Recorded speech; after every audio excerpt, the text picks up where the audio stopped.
I was compelled to make this presentation after watching an anti-lockdown protester being attacked in Canada. Being compassionate to the plight of the woman attacked and to those on the street marching, and as someone not new to activism, philosophy, and the psychology of healing, I wanted to provide insight, empowerment, and means for reconciliation to those joining the resistance. I chose to apply a simple to grasp behavioral framework to analyze what in the world is happening at the moment. So let's watch this 3-minute clip of the interview by Rebel News of LEjla's attack. I cut and sped it up so we can move on a bit quicker. And then what happened? I was actually walking from Bay Subway Station. I was looking for Queen's Park. I wasn't sure where it was, and I was there with my 3 children. And a lady was coming towards me. I think she was walking to her car, and I was going this way. And I asked her if she can tell me where's Queen's Park. And she said, why, are you going to the protest? And I said, yes. And she said, well, I'm not going to tell you then. And I said to her, you're not going to tell me where Queen's Park is because I'm going to the protest? And as she was getting into her car, she said yes. She started swearing, calling me names, saying that I'm an irresponsible mother because I'm taking my children to get exposed to the virus or to spread the virus or something like that.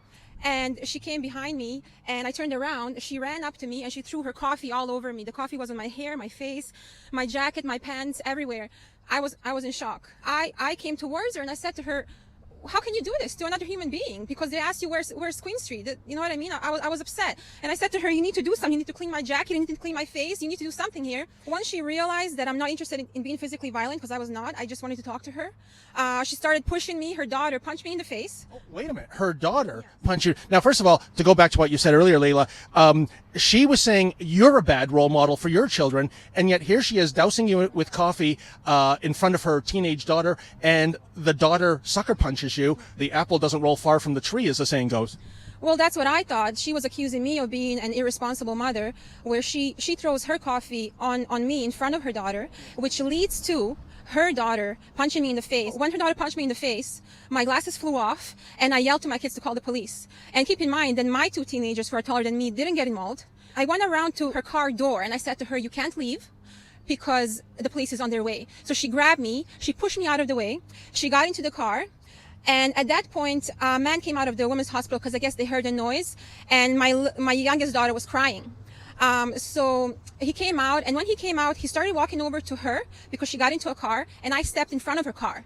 I said, you're not going, you have to wait for the police to come. And she started driving towards me. And when the police came, what happened then, LEjla? Well, it took a few hours, but she was charged with assault and assault with weapon. What do you make of this? It's the level of fear that's being promoted currently, probably especially in the mainstream media, which is what most people watch. And most of the people are terrified. They're very scared. Basically, the way we are being portrayed, as you can see by that lady's reaction, is that we have no respect for other people's lives. If we are, and that's a very serious accusation.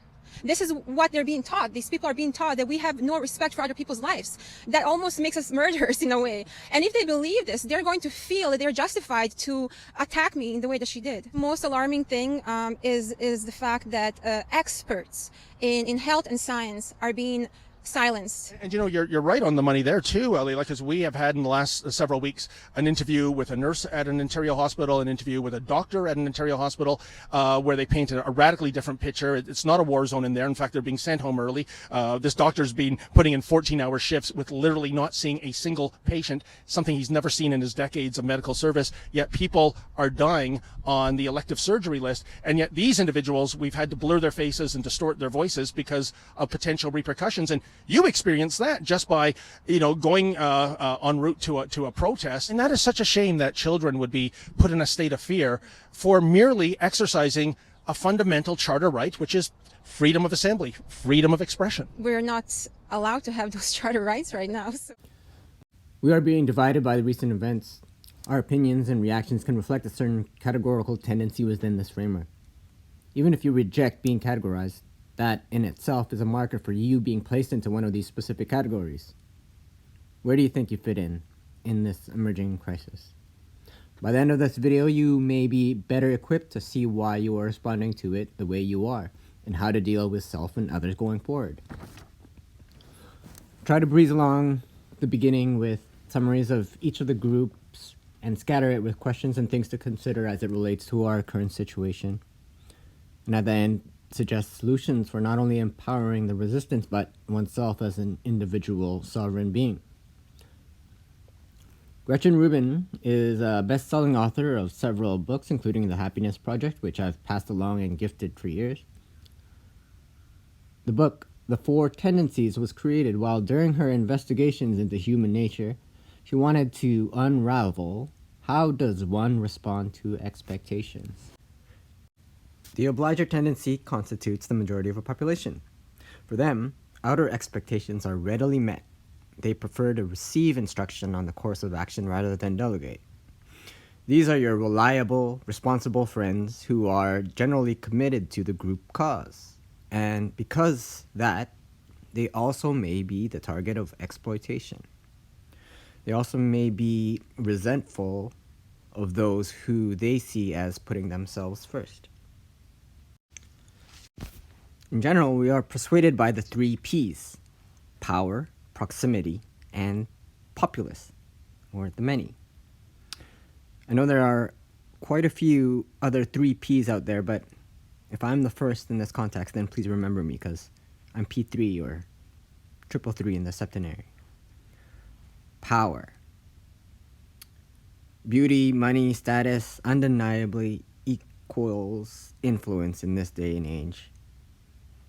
I know many of you will disagree with the example Kardashian, but obviously just for illustrative purposes. Proximity adheres to the generalized notion that we are an aggregate of the 5 closest members of your circle. Kaibigan is the word for friend in Tagalog, the national language of the Philippines. I strive to have matching P's and K's just because I can and able. Populace is just another word for the majority. The infamous psychological obedience Milgram experiments, or the Conformity Ash Experiment, shows us how little effort, energy, or conditioning is required to challenge and then alter a person's better judgment into conformity with the group. I've been hearing this a lot lately, but never more relevant. Common sense ain't common. 2. 2. The subject denies the evidence of his own eyes and yields to group influence. 1. Ash found subjects went along with the group on 37% of the critical trials. But he found through interviews that they went along with the group for different reasons. 1. They must be right. There are 4 of them and 1 of me. 1. This subject's yielding is based on a distortion of his judgment. He genuinely believes that the group is correct. 1. 2. 2. I know they're wrong, but why should I make waves? Camera experiment to see if this woman would stand up at the sound of this tone, simply because everyone else is. You might be thinking you'd never go along with this. Or would you?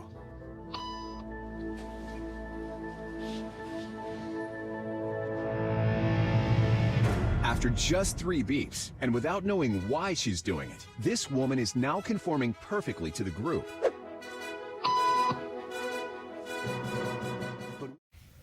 Now, if we return to the larger picture at hand, can we see how, if there were an outside individual, group, or gods wanting to mold the mind of a population, then these 3 P variables have to be best managed to the best of its abilities.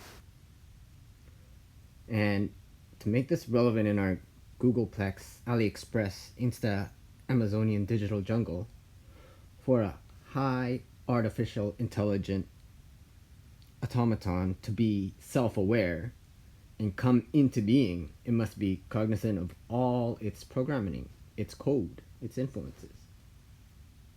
And what happens when there is just one error in a line of code? How many of us can truly say we have our programming in check?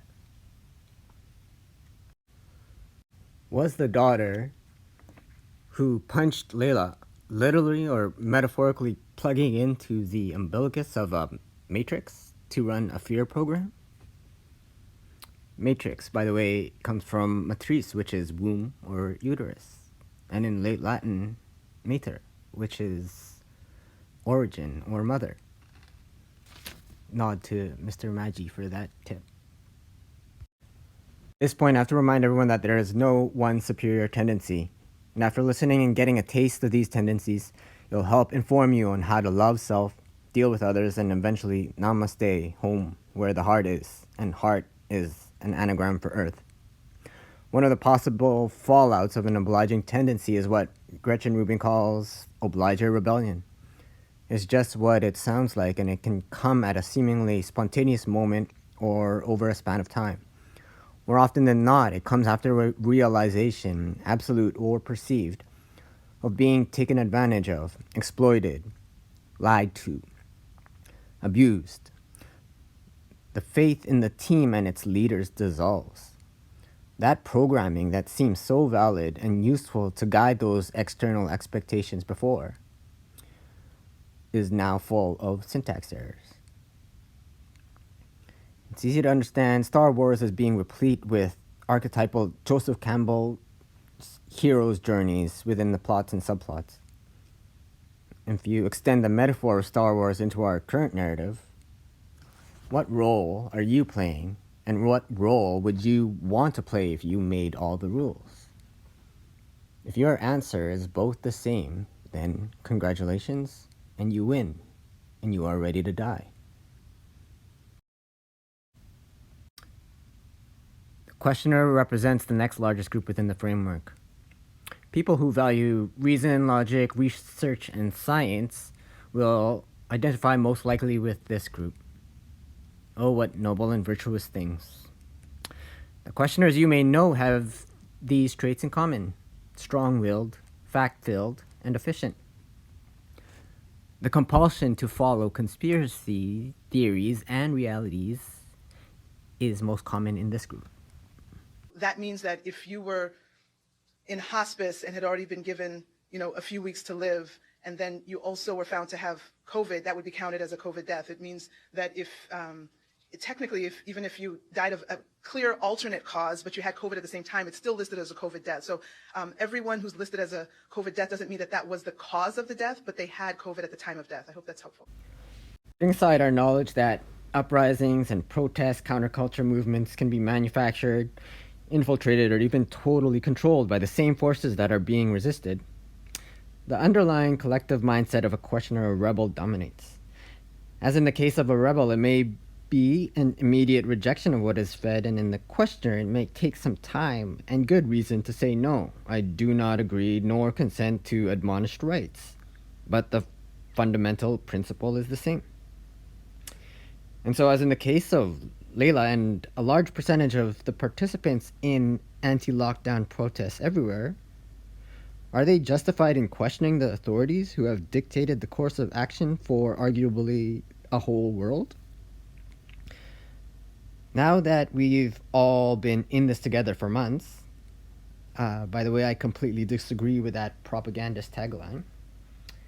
If questioning the powerful, proximal, and populist official story is justified, then it may be the lowest energy required proactive step to take as an individual in the fight against the invisible enemy. Less energy than it does to lift your hand to slide up a mask up your face or swipe that card to purchase toilet paper. Because reason and logic on a collective level has been forfeited to an outside force, authority, or institution for so long, it takes effort to regain and train those facilities and balance them with our equally reliable gifts of discernment and inner knowing or intuition. I can make a separate presentation on how those gifts are stolen slowly over time, but for now, here's a gift.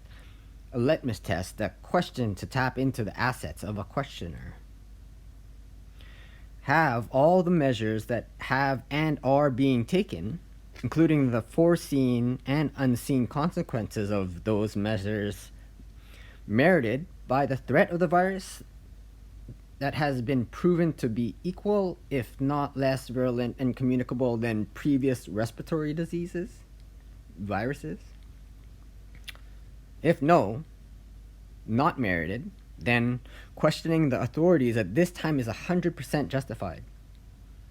If yes, then I know 100% that there will take place an inner rebellion comparable to that of an obliger, one where a realization that you've been had, exploited, or taken advantage of causes a dissolution of faith in the system. In other words, those relationships you've once relied on to inform the external and internal expectation, those used to navigate life, become no longer reliable. What is not 100% determined is the time that it will take for the metamorphosis to emerge. The right to lead companies, nations, or empires is reserved for upholders. It is the tendency most envied, and for good reason. If you can reduce the basis of dozens of disorders, dis-ease, confusion, discontent into facets of unfulfilled internal and external expectations, then you can see how this tendency fortifies its esteem with ease. But it's not without its weaknesses. Also, you truly only need one chief for a band full of Indians. These people are self-directed. They could meet deadlines, work on projects, and take the initiative without much supervision. They hate to make mistakes. And because of that, may be very angry or defensive when you suggest they've dropped the ball or done something wrong. Hey man, imagine if like an alien came down and had sex, right? That'd be funny. Yeah, or some like weird ass fly that could like give you head, right? Do you ever think about that? No, I never thought about that. Okay. What's your like ultimate fantasy? Well, just making love to a beautiful girl. We can easily forgive a child who is afraid of the dark. The real tragedy of life is when men are afraid of the light. No matter what your stance is on religion or spirituality, it's reprehensible how recent orders and mandated measures condition people to cower from expansive, energizing, healing, infinite light. You will probably agree or disagree based on your perception of the existence and severity of the threat in question. So, what is it that people like LEjla, her children, and others on the street are actually protesting? What values are they upholding? Is it not a symbol for the shedding of light, a desire to uncover evidence and have as many stones unturned? Do we not all agree extraordinary claims require extraordinary evidence? To me, it seems there are loads of evidence that is not being shared, discussed, and debated. What is readily being disseminated into the mainstream is all connecting to one source. Refer to microdosing conspiracy videos that I made and references if still unclear who's who and where you can find real evidence. Are protesters standing on the side of love or fear or both? Is one side of the fence threatened by a virus and the other fearful of control by government overreach and a corporatocracy? Let's look at a few of the qualities that the proliferation of fear in the news produces.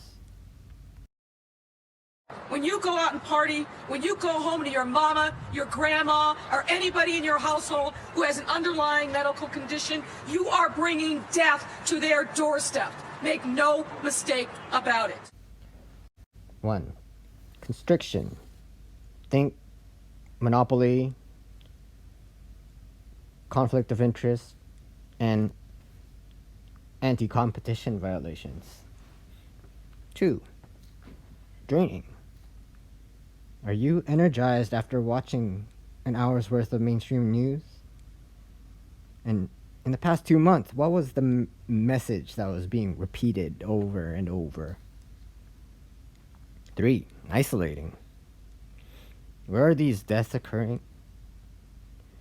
Mostly in hospitals and nursing homes, where the protocols have disallowed family to be with loved ones on their deathbed. Well, many people believed these orders to stay home and physical distancing to be temporary. Essentially, it's a devolution in consciousness, an attack on needs as social beings, a reversion into materialism, dated models of looking at pathology and immunology. Also, a purposeful rejection of evidence pointing to our electromagnetic, epigenetic, infinitely connected quantum models of existence. When a critical mind witnesses celebrity faces promoting rhetoric like, all in this together, stay home, in the name of safety, it reeks of propagandist techniques.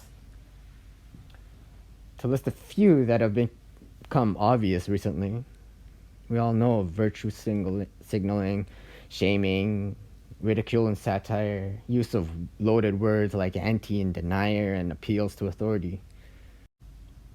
The latter being unequivocally valid unless the authority proves to be corrupted. Hollywood stars, in a way, do deserve their ultra-high compensation, if you think of it. In a way, they are making you believe, for a moment in time, the scripted stories behind the screen is real life. The greatest asset in the hands of a controlling entity is the manufacturing and dissemination of information. There should be no debate on this. So when you think of it this way, Facebook's $1 billion Instagram acquisition was a steal. The $100 million Joe Rogan contract is peanuts. The head of Disney Plus moving to TikTok shouldn't be a surprise. It's a trap to think mind control only existed as a military tactic and experiment half a century ago. Now, the question is, with so many top Hollywood movie and music stars reading from the same page, what is the story they are making you believe? Also, to the millions who have been or will be hit drastically by the economic fallout, the messages and the content delivered by celebrity culture is completely out of sync. So for anyone who is still upholding a view that these measures are all in the name of safety, it may be difficult to relate, but walking a mile in the shoes of a person whose subsistence level has been taken hostage as a result of these measures. Lastly, scarcity. Remember this farce? Limited face masks, not enough ventilators, not enough staff. I wonder at what point did the programming become so efficient that it was able to erase the memory of everyone so dopamine addicted to their screen. And yet, the genius behind any conspiracy is the inversion of truthful messages, axioms, and symbology. Last, we have the rebel. A quick glance at the highlighted lines and you can see how easily it would be to pigeonhole all forms of protests into a variation of rebellion. Naturally, having the smallest minority in any population, here's where you'll find the outcasts, the misfits, the black sheeps, oddballs, non-conforming artists, troublemakers, assholes, all labels I've identified with and been called. Depending on the day, I will perceive this tendency as all curses come with a blessing, and on other days, all blessings come with a curse. One of only a handful of memories I had in childhood was of me in the back seat with my father driving and mother in the front passenger. I think I was 5. The lights of a police car came on, along with its siren. My dad was speeding and got pulled over. I remember the feeling and the motion. I started crying and yelling at the police officer in anger, seeing him as this bad guy and repressive force out to get my family. Recollection of this memory made me believe I had a congenital distaste for authority. It took decades for me to realize my reaction back then and in future encounters had its basis in fear. As a rebel in these times, my default is to reject anything that comes across as the official story. Actually, a not-so-deep dive into our recent history is enough to see examples of how official accounts are not at all what they seem. And it was difficult for me to see those close to me fall victim to deception and manipulation. I related to witnessing a friend in a codependent relationship with a narcissist partner who continually lies, cheats, steals, and manipulates. Extend that relationship to us as in a broader collective. It's pound for pound Stockholm syndrome en masse. If it's not immediately apparent who exactly who is in this game, then microdosing conspiracy through my other videos again will assist you in catching up without going full bore down the rabbit hole. And look for links and names in the descriptions of those videos. He's flamboyant, exciting, and he's drug-free. At 410 pounds. And it's why even this rebel, who wasn't standing for any of this nonsense, eventually joined the ranks. And the only thing more shocking than seeing how easily conformity affects the way you act is that similar forces are subconsciously shaping the way you think right now. The Outsiders poster on this slide says, they weren't looking for a fight. They were looking to belong. Yeah, rebels are more likely to be loners. For one brief moment of finding anti-lockdown protester marching on the streets of my city, I was ecstatic. For one brief moment, I found my tribe. But soon enough, my cynicism took over, and like clockwork, I had to rebel against the rebels. Almost immediately, I noticed how the rebellion was playing out, just like the script that blueprinted the early phases of this apocalypse. I read people's comments, heard friends' responses, and watched people's reactions, and disappointment set in. If you are at the stage already where you notice the planning, the coordination, and the conspiracy, it shouldn't be too hard of a reach that the response where groups start to blame other groups were also known beforehand. And so again, if this were a chess game, how far ahead should we be thinking for solutions? As we go about our days with the knowledge of the multiplicity of characters on this world stage, we can be more prepared to act and react to the contrast, the difference in the software written out for us by acknowledging the MO of the tendencies we talked about. History is being written by the winners as we speak, but it's also being co-created by the plethora of conscious beings awake right now. Knowing where our programs originate and getting close to the original program are steps in the right direction. Remember, fearing dark is excusable, whereas fearing light is tragic. Compassion for your captors. This is a process where you can't skip steps, but it is the goal in any healing process. Notice how we have labeled several of the things we deem unwanted in the past. For example, war on terror, war on drugs, war on cancer, war on CV. Ignore a moment the covert intentions behind those strategies. Can you in your own life see how all the things you have fought, waged a war against, are being perpetuated and fed by the amount of attention you give it? The line, what you resist persists, applies here. Has there at least been once in your life when you knew surrender as experience and not just as a concept? Compassion for your captor and for those that throw coffee and strike you doesn't mean consent, nor exploitation, deceit, and abuse. It is more a state of being that allows for forgiveness to take place even before forgiveness is requested. The forgiveness is for oneself, to emancipate from the thoughts and feelings bonded to resent, hatred, and anger. Contextually, it is an agreement with the idea that on some level we are all victims of victims. We know from studies of victims of abuse that it's absorbed, repackaged, and recycled if forgiveness is incomplete. And from a state of forgiveness, the power to emerge as sons and daughters of kings and queens is facilitated. Isn't it a cute coincidence that LEjla sounds like Princess Leia on Star Wars? Or for some of you already on an awakened path from the past, believing is seeing, and there are no coincidences. Be wary of those experts who sound like salespeople on all sides of the crisis debate. Can you imagine direct-to-sales system for goods and services in your grandparents' or parents' generation? It's hard, right? Someone coming to your door to sell vacuums, Corningware, lingerie, insurance. It's hard to imagine, right? But just be prepared, for crisis causes shifts and fosters environments where what is old becomes new. We must become useful skeptics even when it's slightly evident there is a pulling towards any one side idea or belief.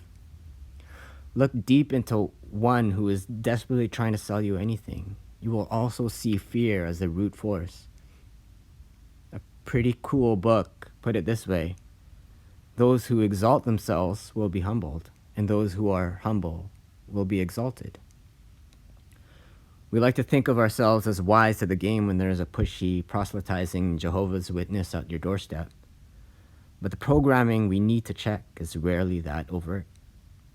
If you want to battle on the lowest levels of this chess game, which is pretty much equivalent to what the mainstream journalistic tactics are, then yeah, all else fails, play the shame and name-calling game.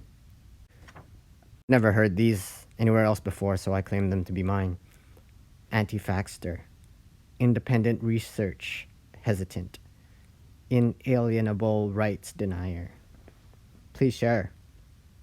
Part of the pain and suffering of an expanding awareness stems from the desire for the other to see what is so lucid in you.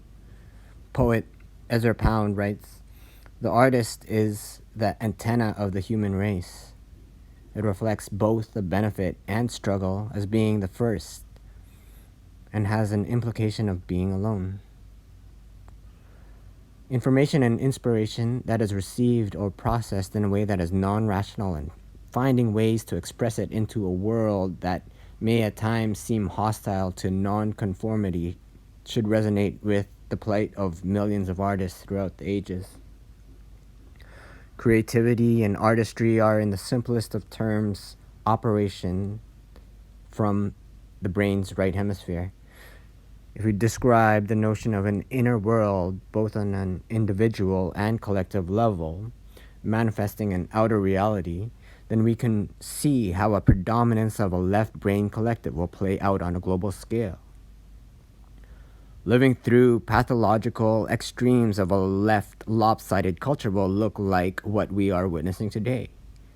Patriarchal abuses, greater and greater concentrations of power and excess greed, sanctimonious decimation of nature and resources.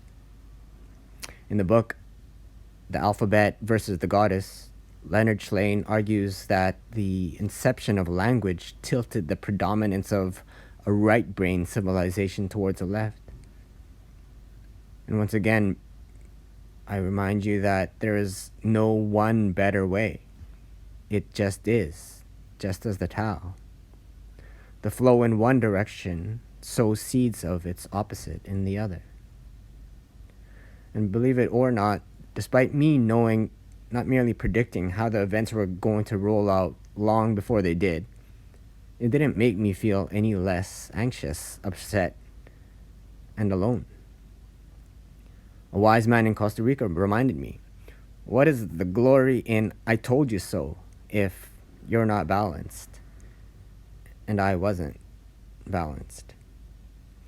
The balance I needed to regain was a personal journey, and it could not be done without deep introspection and analysis. I had to counterbalance all external seeking of more and more information. The more input meant the more comfort I could feel in rationalizing, defending a position, essentially another compartment to my identity. In other words, solidifying ego. And all outside seeking becomes hearsay when the goal is to know thyself and commune with the transcendent.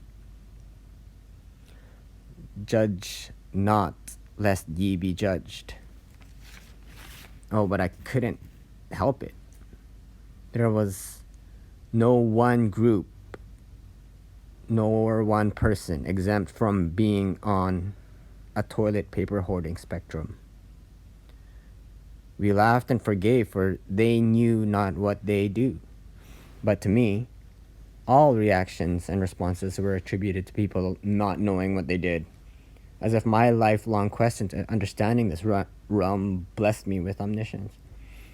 And as I mentioned, part of my misery was thinking it was only my job to enlighten. There's healthy ego and unhealthy ego. This kind of thinking stemmed from the latter. The new technocracy and corporate communism requires that there exists an elite group that is at the forefront and therefore control of all knowledge, science, technology, and medicine. It is necessary so that the illusion of freedom is restricted to choice of either Netflix or Amazon Prime programming, sushi or pizza delivery, liberal or conservative, Q or fuck you, and whatever propped up dichotomy you're willing to participate in. And we're all directly or indirectly willing participants in this grand experiment.